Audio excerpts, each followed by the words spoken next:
everyone. We're here with the Electher team and we've just got into the first polling unit. It's in the municipal.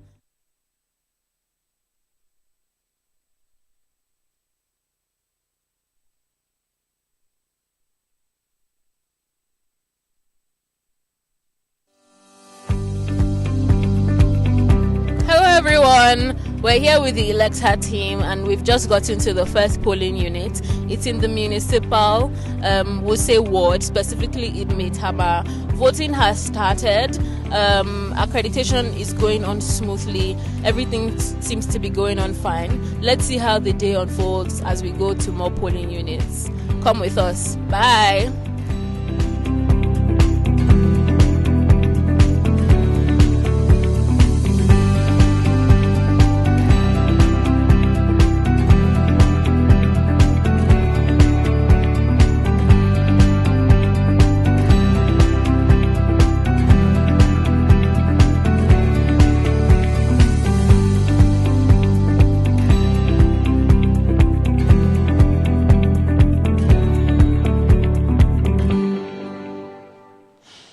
Hey guys, welcome back to Keeping It 100. Adekunle and I are back from doing some observations on the streets.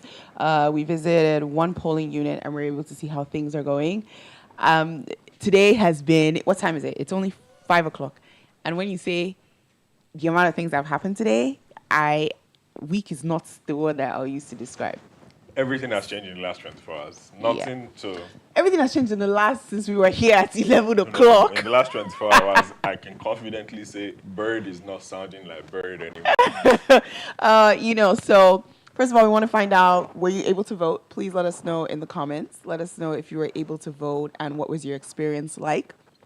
So I think the general consensus is that the turnout, it feels like the turnout is much better than last time. Yes. It seems as though people are really going out. They're, casting their vote.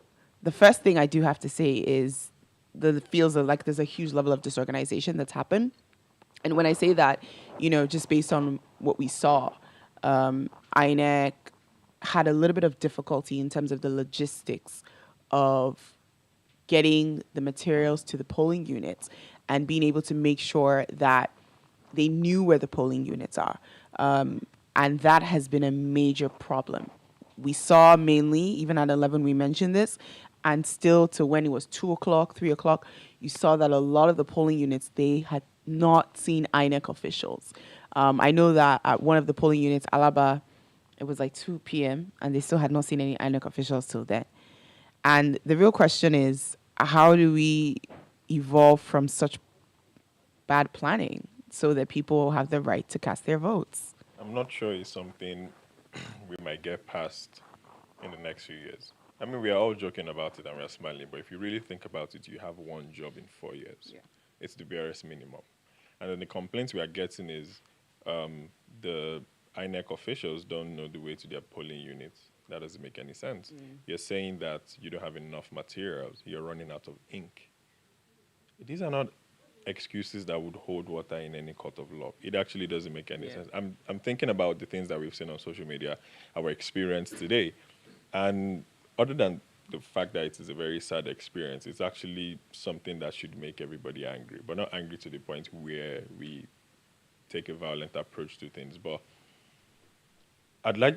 it's coming off as though maybe there's never going to ever be enough time you're going to give any Nigerian in office to be able to actually to be able to do their job correctly. Because even elected officials, they'll say, okay, you know what, like if they win the first term, they'll say, give us another chance, we will do better. You had 4 years, for goodness sake. Now the same thing is happening with INEC. To be honest, it's very sad. It's a sad experience. And it's almost like they are making a deliberate effort to take the hope away from people who truly want to vote, especially for first-time voters. Yeah, I mean, that's the thing is that, when I'm thinking about my experience in the last election when I voted and the one before that, and I don't remember it feeling this disorganized. It's either that or the other thing is, again, I always try to remember that, if a lot of people have registered to vote, because of social media, right? You've pushed people to register to vote. It means that a lot of the first-time voters, they tend to be online, which means that there are more people who are telling their experience who tend to be online. A lot of people who've always voted, maybe they've always experienced this, they were not online, so we didn't know that it was this bad. In my polling units, though, I never had any experiences like this. You know, people got there on time. I do know that one of the major issues they mentioned is the fact that a lot of polling units, they're new ones. I remember I was speaking to a friend this morning, and he said that his polling unit, because they created a new one. So imagine your polling unit is like Here. It's here, and his new polling unit, because it's on the island, his new polling units require him to take a boat to get to, because it's on Takwa Bay Island. It might be a deliberate attempt. At Do the you end of the day, understand? we So may now not even know. that he literally said, he was like, I can't. It's just as simple. It doesn't make any sense. I mean, I was going through Twitter just moments before we came in, and I saw in one polling unit, the number of registered voters were over 700. The number of people who voted were less than 100. Yeah. Where did 600 people go to? Yeah. What caused that amount of people to not come out and vote? And that wasn't in Lagos State. I believe that was in Delta. No, it was in Lagos. It was in Lagos. In Lagos Island. Interesting. There's a lot of concern. I personally would say that, you know, at 5 o'clock, 5:07 right now, based on what we're seeing, I do feel like, generally, from what I've observed, you know, and the feedback that we're getting from people, it doesn't feel like it's a smooth process. No. And it does feel like there might be a high chance of having to do another run at this. Yeah, in some of the polling units where we're seeing that, you know, thugs are actually bullying people and there's voter suppression, I really think they need to just, I don't know, they should just cancel it. It's just that simple. They should it's just really cancel what it. It is. doesn't make, it's not, just saying as plainly as it's not fair. Yeah, and I know It's really not fair. I know INEC said that there was issues in Ikate, which is in Lagos, in Ikota as well. There's a press conference that's going on right now, and the INEC chairman said that they've sent people out to go ahead and, you know, kind of calm everything and provide safety. But I was saying to my sister earlier that if I went to a polling unit and there was a level of violence there and there were thugs, there's some people, because people are like, okay, they've chilled, people have come back out to vote. I think, you realize that 1 out of 2 people will not come back. Definitely. It's just plain science. No, I said it earlier. 1 out of people will not. APC won the last 2 elections with the same number of people, 15 million people. There was no addition, no nothing. So the same devout people who wanted them were the ones who voted for them. And it's really going to be the same. What might end up happening will be, I hope we don't end up having a low voters turnout for this election, because the enthusiasm we had yesterday has dwindled drastically. With good reasoning, because it does feel like a difficult process. It does feel like a process that you don't know if your safety is guaranteed. I mean, I saw a picture of a woman who literally had to get stitches on her eye. I hope she That's can not still see fake from news. that eye. I mean, we hope her eye is going to be okay. So if I'm here and I've never voted before and I see that, I'm going to be at the edge of my seat. I'm going to be like, is my safety guaranteed? Because a lot of people are still waiting in line to vote. So you're asking yourself, are the thugs moving from one polling unit to another? You know, It might get worse when it becomes darker. Exactly. Because what's going to happen is because there was such a delay with INEC coming out, the chances of people standing in line when it's dark is very high. Slim. And that is a problem. And that's when atrocities can actually That's when happen. atrocities can happen, and that's when people will be like, once it's 6 o'clock. As a woman, I would say, once it was 6 o'clock and it's dark, I would leave the queue. Guaranteed. I would leave the queue. And these are the kind of things that we had hoped that INEC would have been able to sort out, and I personally just have to say that INEC really needs to do a better job. This begs the question, though. If you're so certain of victory and you're so certain that people want you, why are you taking the violent approach? Well, I think the thing with thuggery, and this is the part where we always have to understand, is that the education system in Nigeria and the role that the populace plays, really affects the outcome of the election. If there are individuals who are supporting a specific candidate, they are in a educational space, and the level of illiteracy that they have and the way they conduct their lives is that they think that is how to solve a problem. So whether they're sponsored, whether they're not sponsored, you have to realize that, unfortunately, the truth about it is the onus is going to go back to the individual. At the end of the day. Unless there is a direct line of proof that this person said I should go to this polling unit to go and disrupt it. The truth about it is what tends to happen in elections is individuals who feel like they're doing whoever it is that they're supporting, their preferred candidate, a favor, they go out and then they go ahead and cause chaos. Cause harm. They cause harm and they cause chaos. So there's a lot of miscreants and there's a lot of mischiefs. I had thought that the presence of the military would be able to help with this situation. I saw an RPG. I saw a soldier holding an RPG. It looks like... RPG. My other issue is, there have been videos that we've been seeing online, and this is the part where it's really disconcerting. There's specific people who are going to polling units who are making brandish claims against certain tribes, certain candidates, certain political parties, and they're saying it in front of INEC officials. They're saying it in front of police officers. And nothing is happening. Nothing is being said. Nothing is being done. It's not...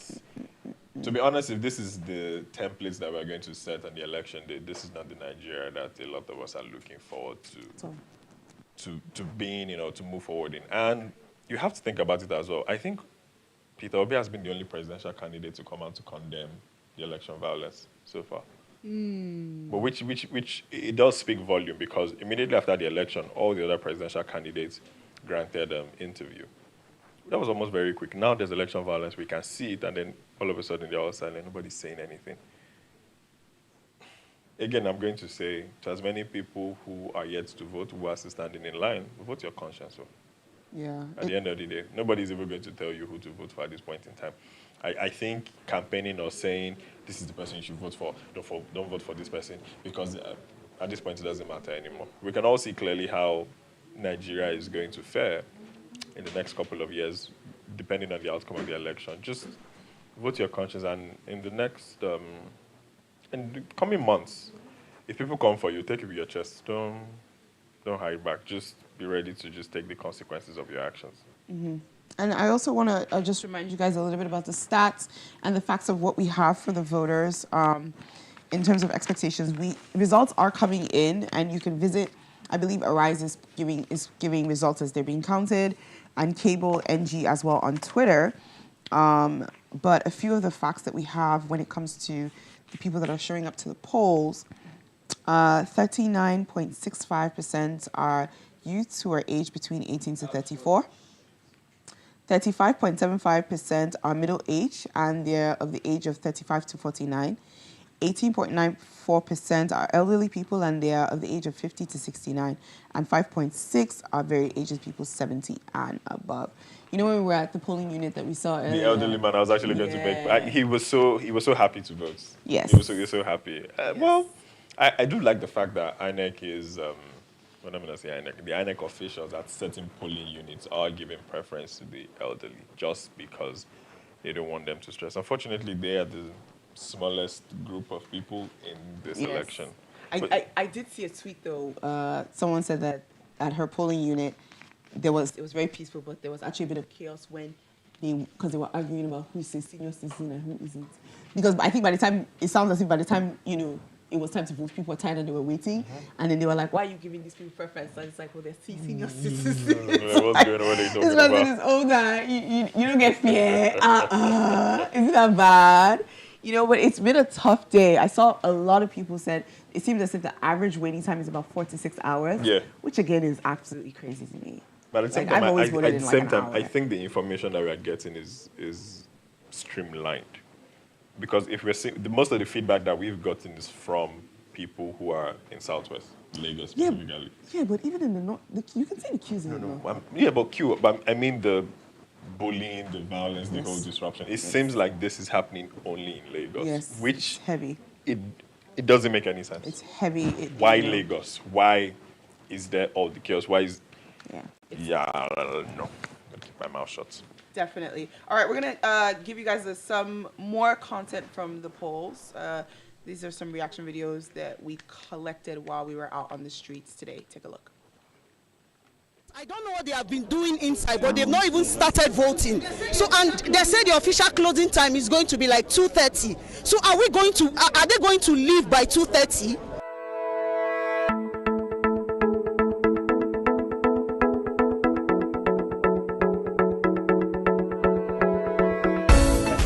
What is happening here is not palatable at all.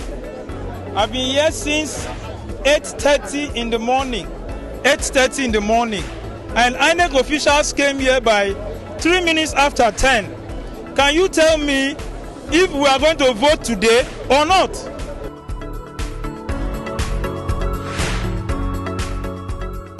We are very much unhappy seeing the ballot papers. That Labour Party, it has the logo, but there's no name on it. So people over here, both men and women over here gathering, they are wondering, asking themselves, what is going on? Is it that INEC made the mistake only on that particular party, or what?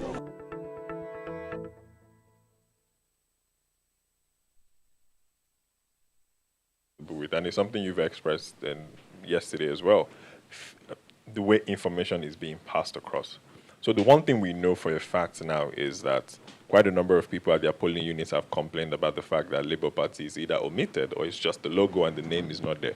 But what they're not saying is that the INEC chairman has actually come out to address this. Mm-hmm. And people are not relaying that information to everybody that has some form of misinformation. And the danger of what this happens is we're going to let the wrong information spread, and it's going to cause more harm than good. Because, yes, we're going to say that it is INEC had enough time to prepare, but then they're not doing enough. But at the same time, the way, as issues are coming up and they are alerting them about it, they are mitigating it. At the barest minimum, they are addressing people, giving them information regarding what's going on. But that information is not being passed across. And that is bad. So you mentioned and you said that truly INEC literally has one job. They have 4 years to prepare for the elections, right, between time.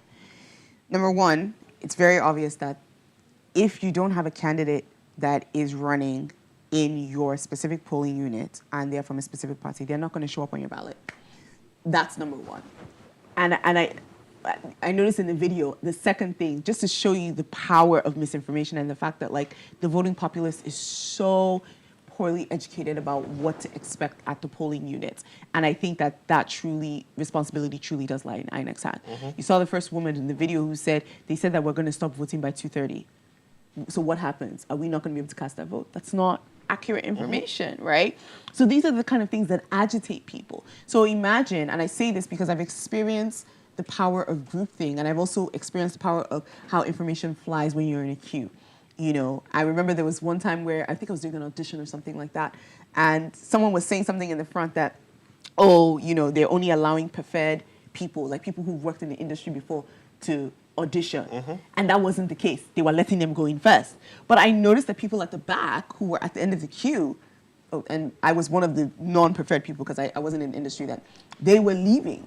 And I remember saying to myself, I was just like, why are they leaving? And they're like, oh, you know, it's only preferred people. It's only people that work in the industry that, again, the power of misinformation. So in that situation where that woman said, at 2:30, they said they were going to stop voting. What does that mean? It means that there are going to be people who have number 300 and something. They've heard that at 2:30 we're going to stop voting. And they're just going to leave. But that's what happens when there's misinformation. When, again, information that should have been passed across. This is common information. We see the way that they do ads. You don't do ads on websites. Most people are not online. You need to get your ads on radio. You need to get your ads in Pidgin, in Igbo, in Hausa, in every single language that is available. In the resource, and I feel like these are the things where, yes, INEC has made a lot of progress and it felt like they were prepared, but these are the things where it just feels like they were not. Because there's no reason why someone should be at a polling unit and say, they said that we're closing at 2:30. So does that mean we're going to be allowed to vote? No.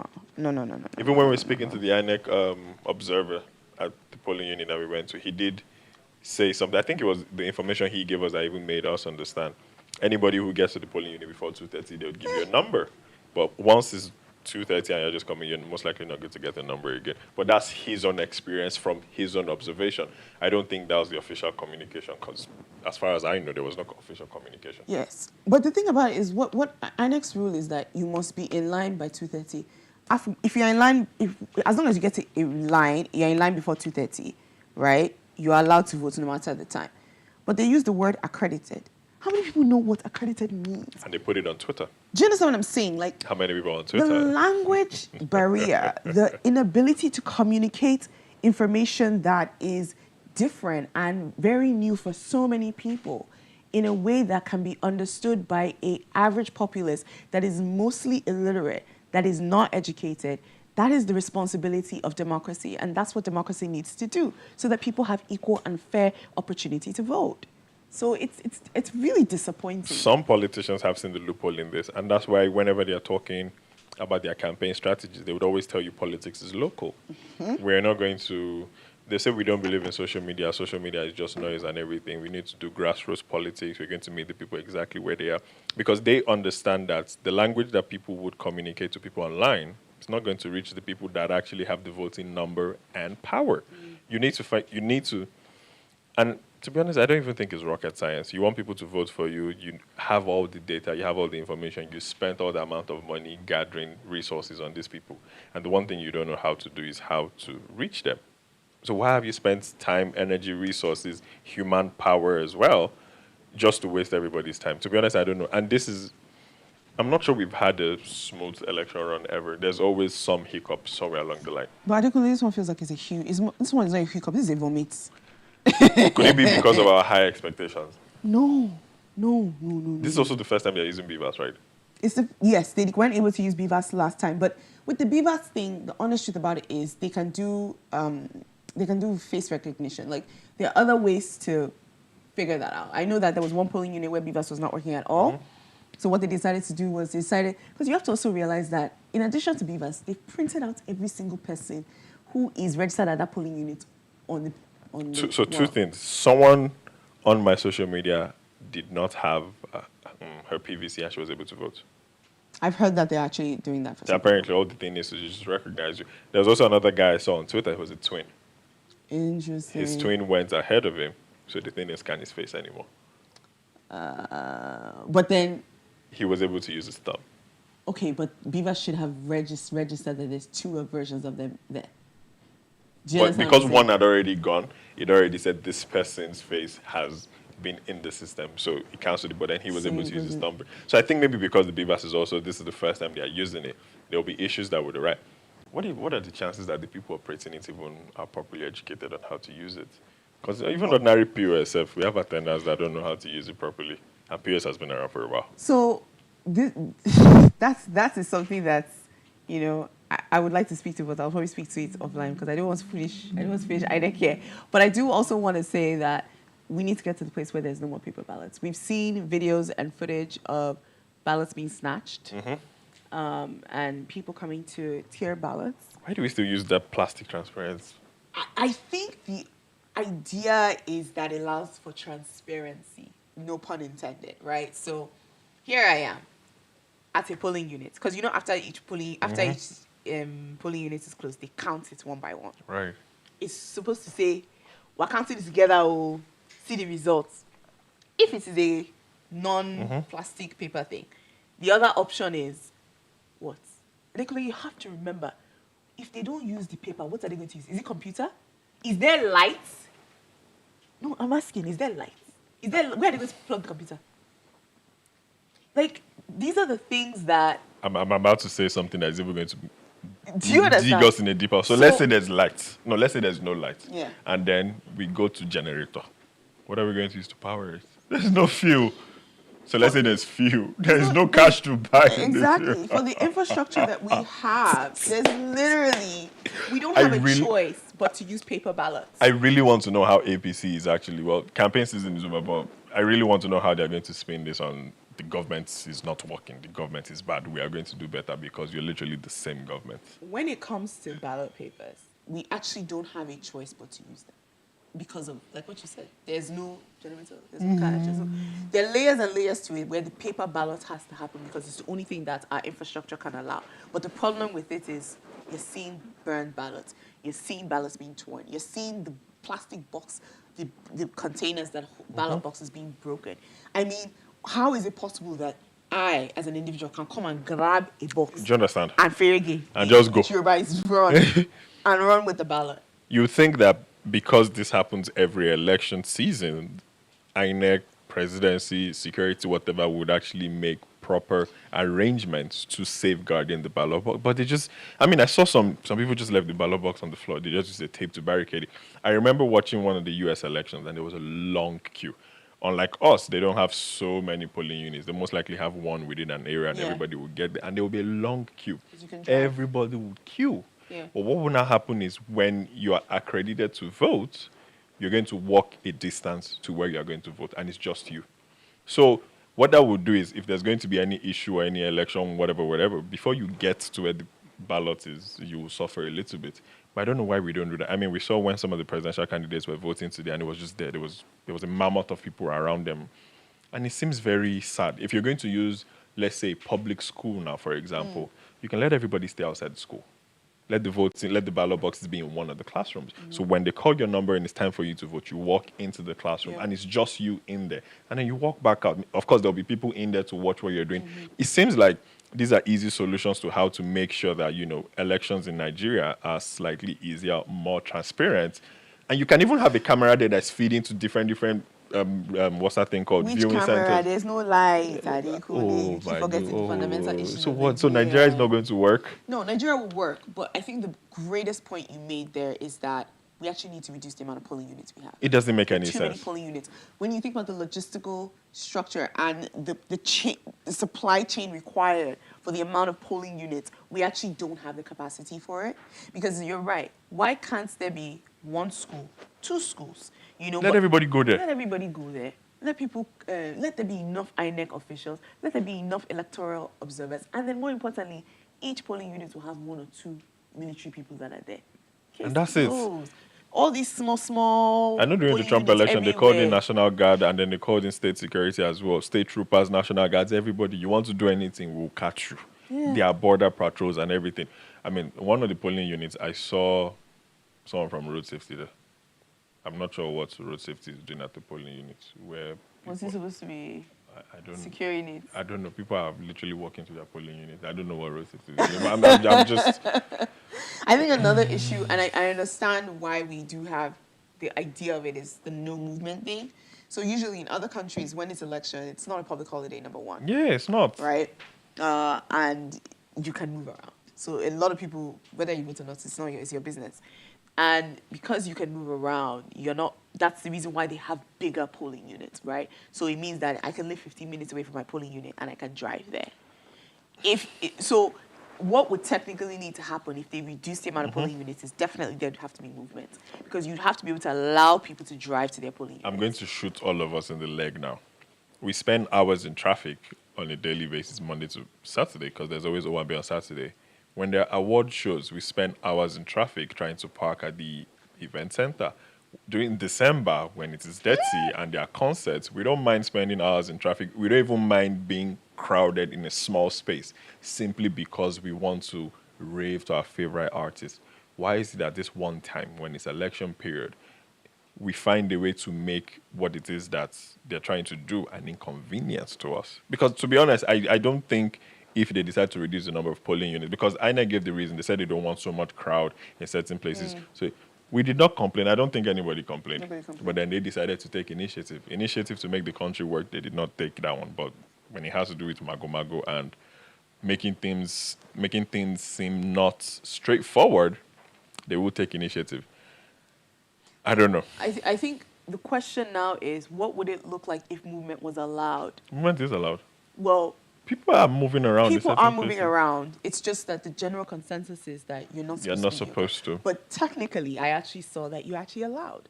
The electoral laws and the guidance is that you can move around. Exactly. You can actually move around as long as you show that you're going to your polling unit and you're driving there. You can actually move around.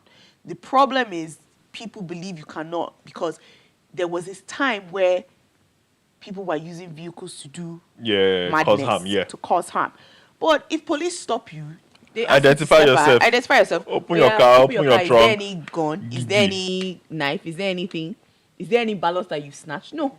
Go. But even me, I just found out today that you can actually drive to your polling unit if you want to. I did not know that. I didn't know that as well. I'm never going to lie. I just thought it was a case of don't drive. That's the kind of situation where those are the kind of things we need to really think about how to adjust, because today has really shown there to be a lot of disorganization and poor planning. I do feel like just my opinion, I feel like there's definitely going to have to be a revote. There has to be. It There has to feels be. like There, there have been no, a there lot has of to people be. that have been If disenfranchised they from want their to make it voting as transparent as possible Yeah. and they want to make it free and fair, there has to be a revote. They have to, what's the word now? Put more military presence in, because at this point it's like police officers can't do. Maybe we need strong military people to actually enforce the law. Because why would people want to vote and then you're making it difficult for them? You're causing harm for them. All they want to do is just to put their thumb on a piece of paper. That's not a crime, is it?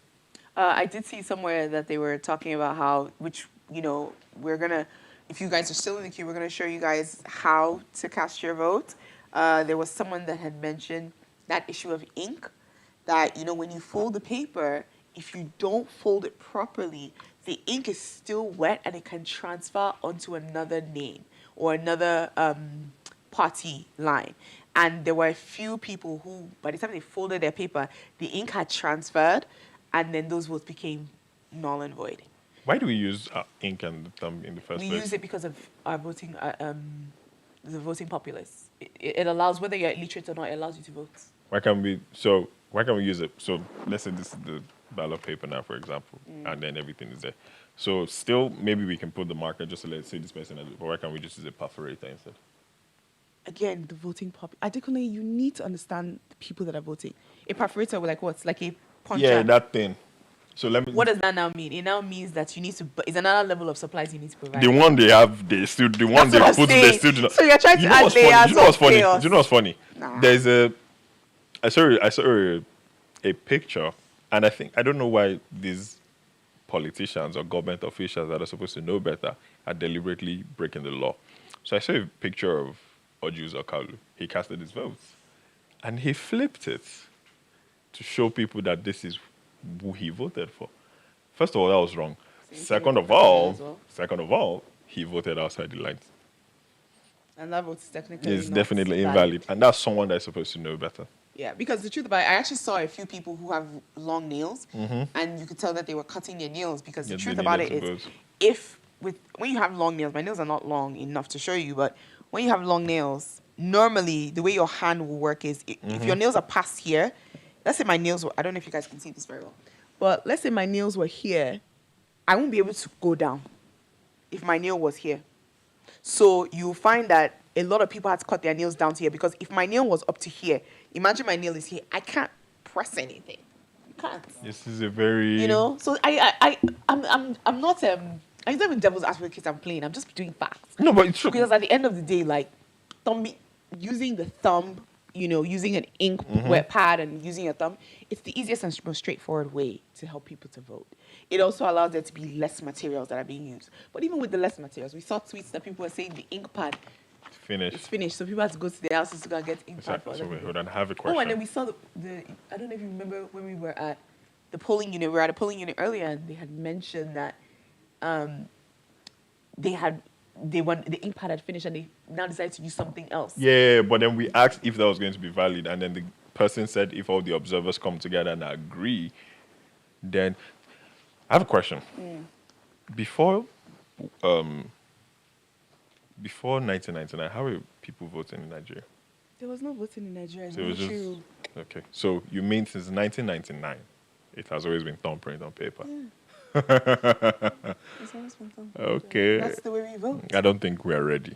That's the way it's not. I don't think it's that we're not ready. I think it's that we're trying to meet democracy where we are at. Democracy is not meeting us where we are. Do you understand? Not And something is that's something the is truth. not given. That's the fundamental Something is truth not is given. that, when you have, which is what people have always talked about Nigeria and democracy, doesn't really work here.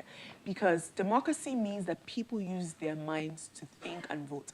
And I truly think that it's just going to take time. We've seen that, they might not communicate what they want like us, but people are beginning to exercise their will. We don't have time anymore. We don't have a choice. We don't have time.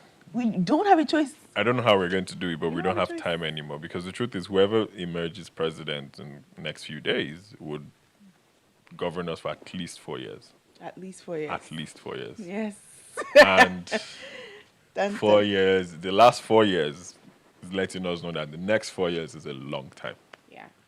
We're going to hope for the best. We're going to show you guys the video again. We want to make sure that you guys know. I know some of you are still out there casting your vote. So Don't we lose want hope. as much as possible to show you guys so that your vote is not considered invalid and it is not, seen as a voided vote.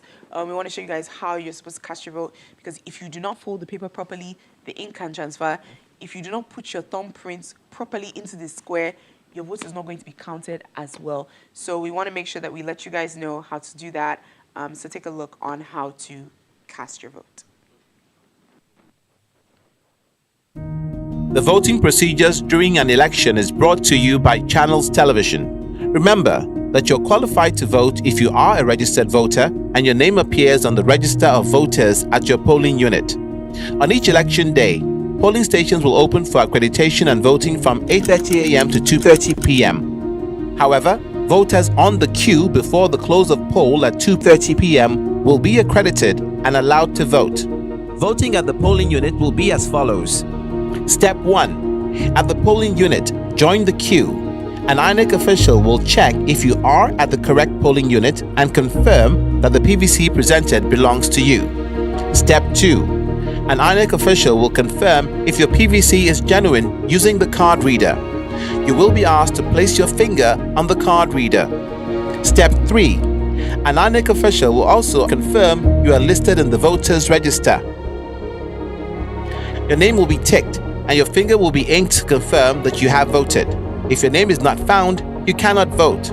Step 4. The presiding officer will stamp, sign, and endorse your ballot paper.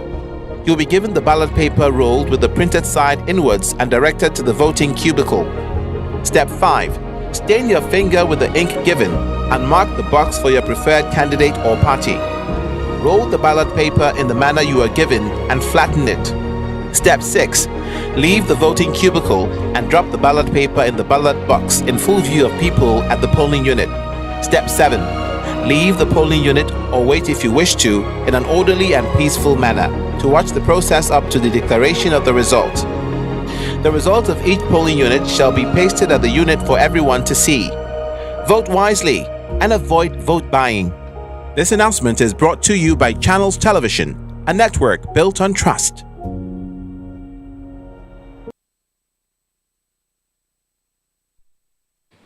All right, so I'm with Okwe. We're back again, and we're with Okwe Orinwo, who is the project lead at Nigeria Youth Futures Fund. Okwe, how are you doing? Good. And he's also on the board of Electher, doing your duty. I know. Board member. I know. It's good to see you. Thank you. So how are you feeling about today? How are you feeling about today? Ma'am, it's been interesting. I saw that you guys went on the road as well.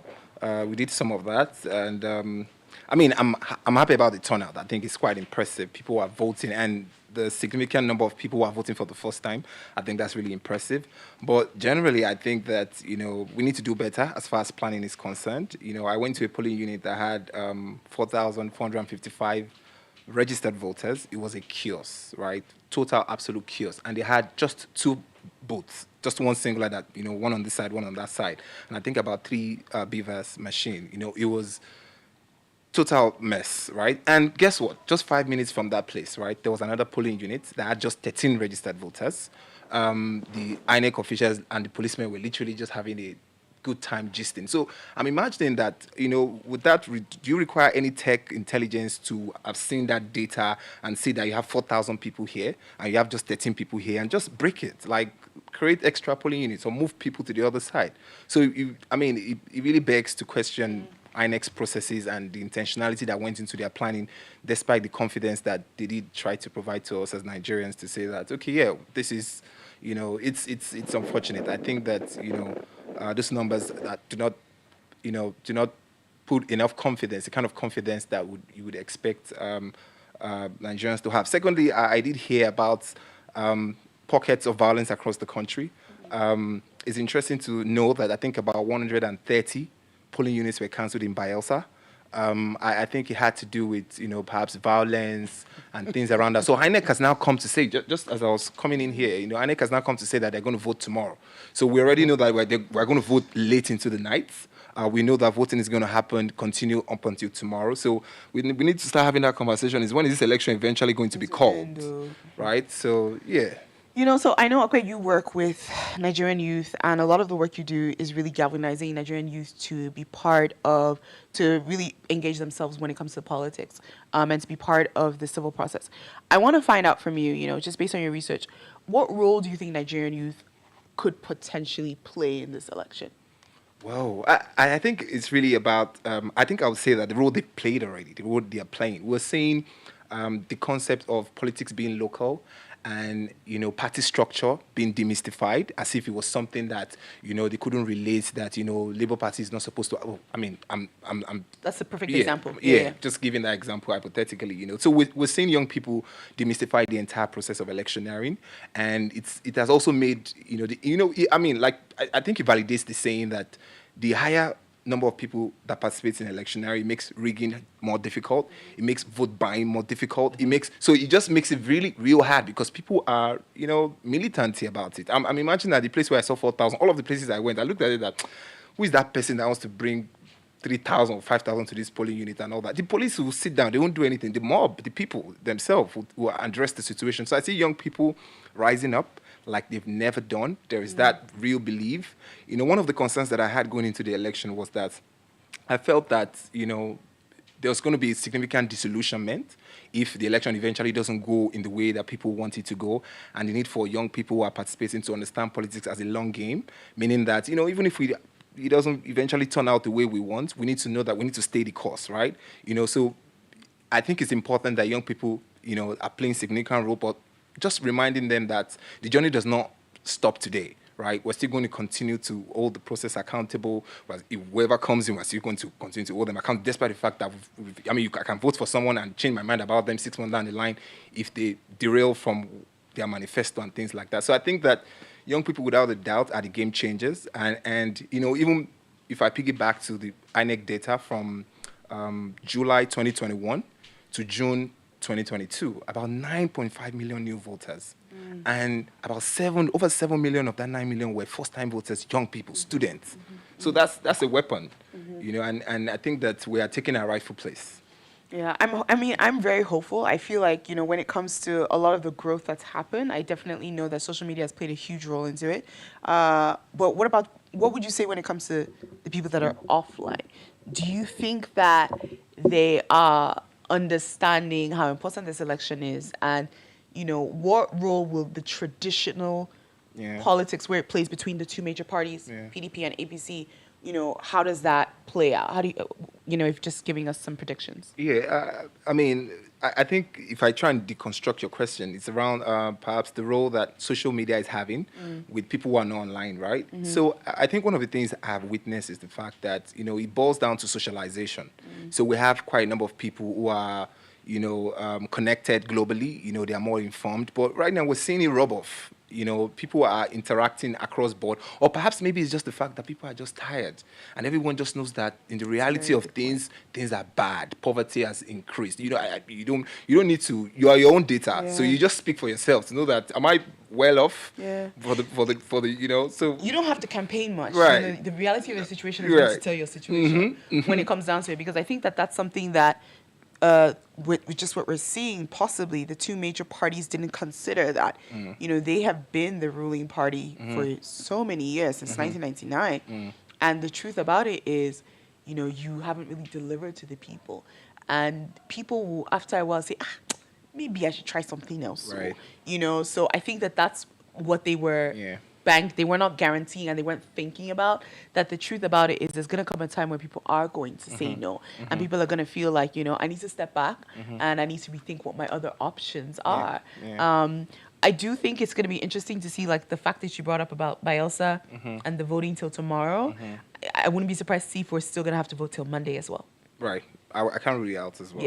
I can't. Yeah. Which means that the results are not going to come in until maybe next week. I hope not. Because, I'll stand still to that and it choke. If it would give us a free and fair election, we can't wait. Based on what you're seeing and a lot of the stuff that we've been seeing, again, at this point, it's not even whether it's about fake news or not. Citizens are giving you their own view and their own responses and reports of what's happening in their polling unit. It does feel like a lot of times there's a specific party, in some cases at least, the Labour Party, there's a lot of chaos that's happening in polling units where people are not voting for specific parties. Do you think that that will allow whoever doesn't win to say the election was not free and fair and take the results to court? Well, that's an interesting question. By historically speaking, Nigerian politicians have a pattern, right? People never ever accept loss or accept defeat, and it's a problem. I think those are one of the things that just literally wiped away all of Goodluck Jonathan's shortcomings. That wow, Yeah, you picked all your of a sudden phone, he became and you the called like that. That Especially was as like an incumbent. I know He could have full power. You know, he didn't even wait for INEC to call. Yeah. Right, that was like revolutionary. Like that's like unprecedented.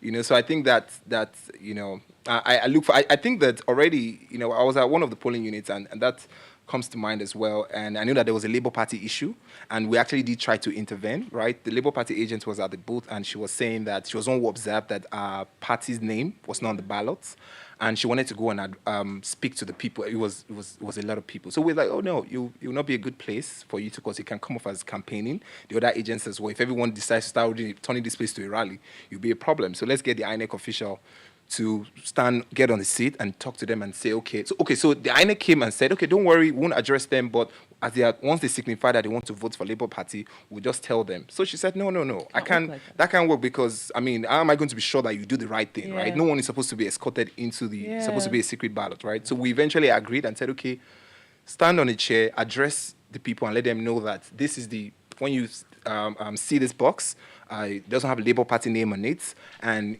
but just know that this is Labour Party. But I can already say that these are legitimate grounds for litigations. Yes. People are going to push. The party can even contest, because ideally, 2 weeks before the elections, INEC is supposed to have brought all of the parties to the table and show them all of these things and say that this is exactly so. Whatever correction that you want to make, So I think that litigation-wise, oh man, the courts are going to be heavy. Yeah, normal level. That is a huge no-no.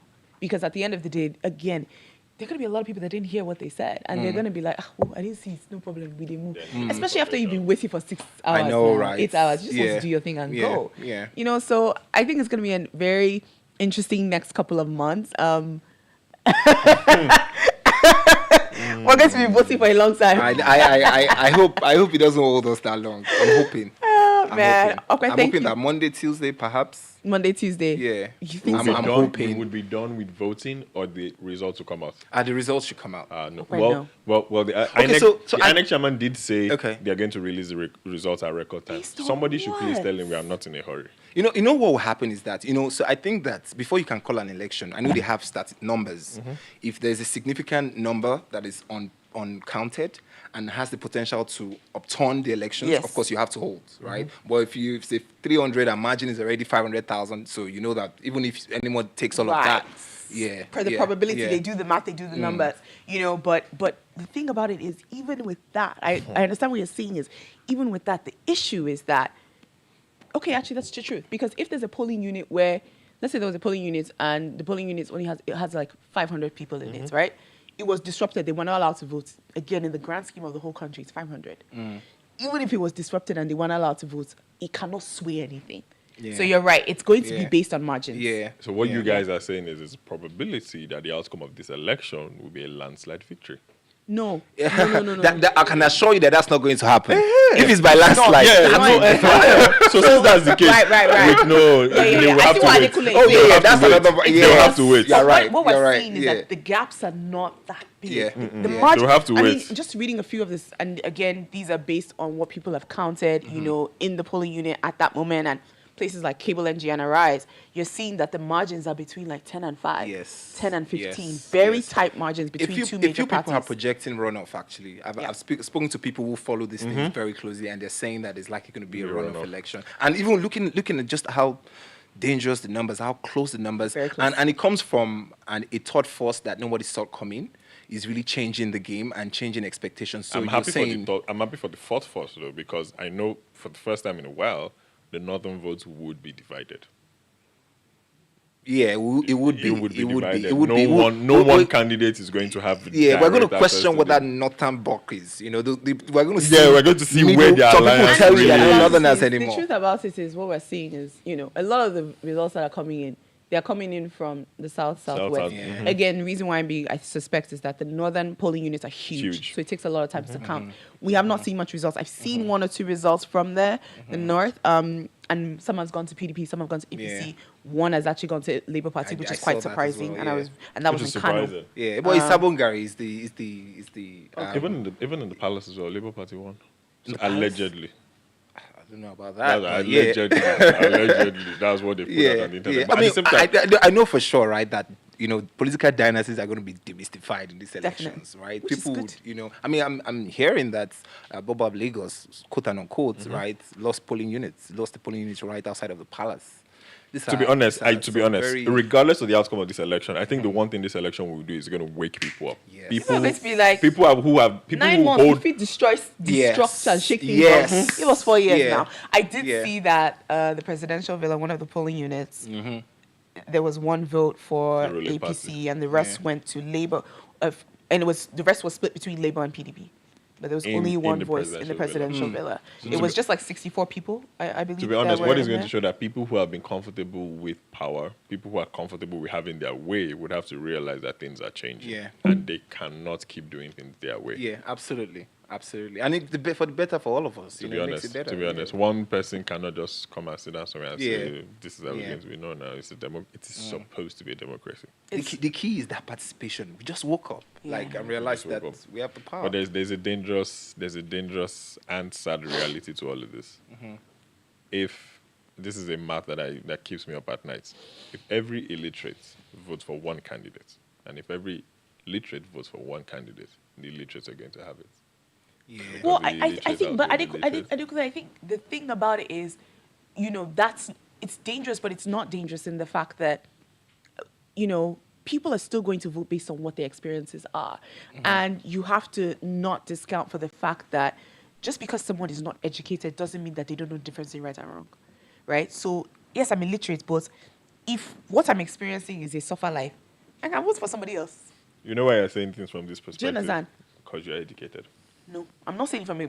We're looking at what is coming out. No, I agree with you. But I'm going to piggyback off what he's saying. Because when you ask them about the effect of social media on people who are not online, it has to do with sensitization and communication. Yeah. But the point that he was making is that a lot of the campaigns, you don't have to campaign much. The reality of your life is campaigning for you. During the election, I went into Lagos Island a lot. And what I do is maybe I'm speaking to a laborer, or a mechanic, or a market man. Every now and then I would just jokingly ask. Of course, I used to go to the market with my mask. And I would say, are you voting for this election? And they'll say no. And I'll say, why? Say, because there's nobody to vote for. I'm like, that's true. But why now? They say, then they will come and say, can't you see the way I'm living my life? Right. Well, one mistake I think we shouldn't make is the fact that, you can be educated and still vote based on your bias. Yes. There's that right. as well. So I mean, and what I think we've seen a lot of that what I think we're in years. conflict with right now in this election is the fact that even if it looks like this is the way everybody thinks is logical, I know that I'm poor, but right now I'm in concept with the fact that Hausa people have been doing it for so long. Should they continue? For that reason, I don't care. So it's the turn of the Southerners, so that already, so it's taking logic away. I don't care if it's a frog you put there. It's just on the turn of a Northerner, so that sentiment, it rivals any intelligence. And that really shows to the point where, the way the mind of a voter in Nigeria works, it's not fully about literacy or not. There's so many layers to it. There's religion, there's tribe, there's experience, there's connection to your community, there's expectations. There's so many factors, which is why democracy in Nigeria just sometimes feels like you're pulling teeth. Because we're not just dealing with one issue. In other countries like America, it's literally based on what's your value system. Are you a Democrat or are you a Republican? In Nigeria, there are 5 things that you're thinking about. Someone who's educated, who understands things, you tell them, this is why you should vote this way, this is why you should not vote this way. They'll say, but like you said, it seems as if it's time for not to get it again. Election in Nigeria is very funny. All you have to do is just image washing, wear a certain regalia, or pretend to speak a certain language. I know, right? And the crowd just goes, woo! I was just going to add that. Dress up in a new tribe's outfit. And that's it. Right. Yeah, I was just going to add that, even the proponents of democracy, the people who sold democracy to us, have come to the place where they've realized that for democracy to actually work, it needs to be tied to a certain income threshold. In terms of people's level of, you need to be enlightened, different from educated. You need to be enlightened. You need to have, you must not be dealing with existential issues like hunger and things like that. That for democracy as a concept to be effective, there are certain thresholds, and they're starting to put income benchmarks to it. And it begins to make sense, right? So I'm not eating today and all of that. Okay. Now, I came from a situation room now where I heard that vote buying is going as high as $200 to one vote. I put it in a group I'm on. It's like, how many of you are not going to sell your votes for $200 in this group? Do you know what $200. $200 is almost 160K. Yeah. That's a lot of money. Yeah. If you ask, the average Nigerian has not earned 160K in a year. Someone working in a bank saying? has not. You're not earning 160K. I know, right? Someone I working in know. a bank too has not. So I was like, and then that makes a great point. I mean, it just proves again Maslow hierarchy of needs. Like at the end of the day, if your basic needs are not met, you don't have the ability to think properly. in a place that will allow you to really problem Logically. solve and think critically. But And that's how they've been running it. A lot of basic amenities and basic needs are lacking, which goes back to the illiterates. So we're going to continue to see and follow up with the turn of events and how the voting process is going. We will be back later this evening. We'll be giving you guys a little bit more feedback on what's happening with the electoral process.